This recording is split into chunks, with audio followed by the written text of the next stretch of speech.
Good morning, everyone. Thank you all for coming, some of you from far away, as far as Western Australia. Peter Gorey, no middle name. When Dad was born on the 25th of August 1935, he was the youngest of 12 children. Maybe Michael and Eleanor, his parents, had run out of ideas for names. I did know that his mother Eleanor gave birth to Dad in her late child-rearing days. But in researching this on the weekend, I discovered she was only 20 days shy of her 47th birthday when Dad was born. And thankfully, he was born at her late age. And for that reason, he was delivered under medical care at the Royal Women's Hospital in Melbourne. Dad was born during the Great Depression into a poor, rural family. He lived through the 1939 bushfire and the Second World War. These were all events that shaped his character, his outlook, and his view of the world. Not only did he live through the 1939 fire, his family home was burnt down and his older brother Michael was killed. The poverty of Dad's early years was never something he complained about, except to lament the lack of secondary schooling. He touched on the issue of poverty when he wrote an article for a family history I compiled 9 years ago. Some extracts of what he said. There was no electricity. Imagine reading by the light of dim oil lamps, having to light a fire to boil an egg for breakfast or to boil the kettle. There was no refrigeration. There were no washing machines. The washing was done by hand. Everything was done by the heave-ho method. I ruined my spine trying to lift 150-pound bags of spuds when I was a boy of 14, Dad wrote.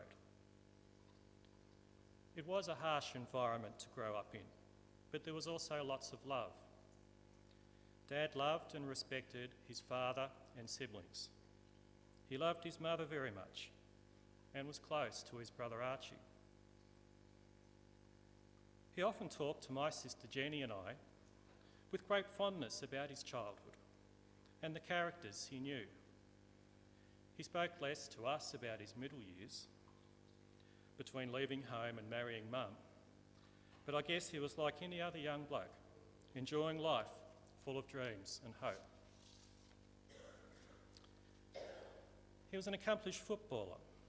He was captain of the Druin Reserves when they played in the Latrobe Valley League and played alongside Gary Ablett's father, Gary Ablett Senior, of course. He was also good at tennis and golf, and he taught me how to play squash. And although he never played much cricket, he bowled a very good wrong'un. The reference Dad made himself to his spine is relevant because that injury plagued him for many years, and he had an operation about the time I was born. Shortly after I was born in 1967, Peter and Kathy moved to Traralgon, where Jenny was born in 1968, and here was our home for many years. I won't talk more about the chronology of Dad's life. I expect that has and will be covered elsewhere. But I will say, for the record, he was a good father, always fair and supportive. All children before their teenage years would like more time with their parents, and it's only when you become a parent you realise how difficult it can be to find that time. However, I will always remember and value the private times I had with Dad, going to the football or the cricket or going camping. Dad and Mum both had some challenges in coping with the conditions that afflicted my sister Jenny. It was feared she had polio at one stage and she was ill for many weeks. And later she was in a serious car accident that placed her in a coma. I remember the sense of helplessness we all experienced at that time, wondering if Jenny would recover. And it must have been especially hard for Mum and Dad.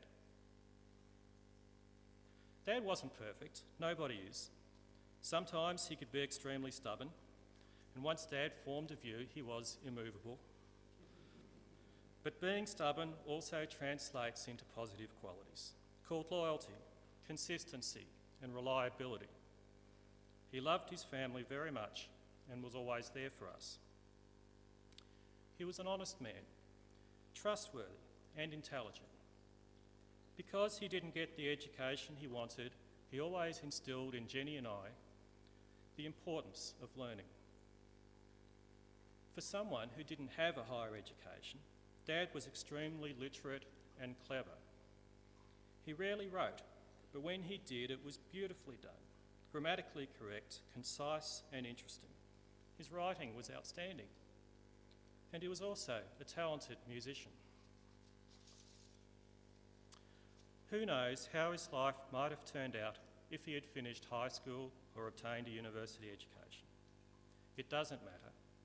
He lived a good, honest life, worked hard, raised a family, and gave us all lots of love. His grandchildren will carry on his legacy: Kathleen, Michael, James, and Margaret. And to end with a short prayer. Eternal rest grant unto him, O Lord, and let perpetual light shine upon him. May the souls of the faithful departed through the mercy of God rest in peace. Amen.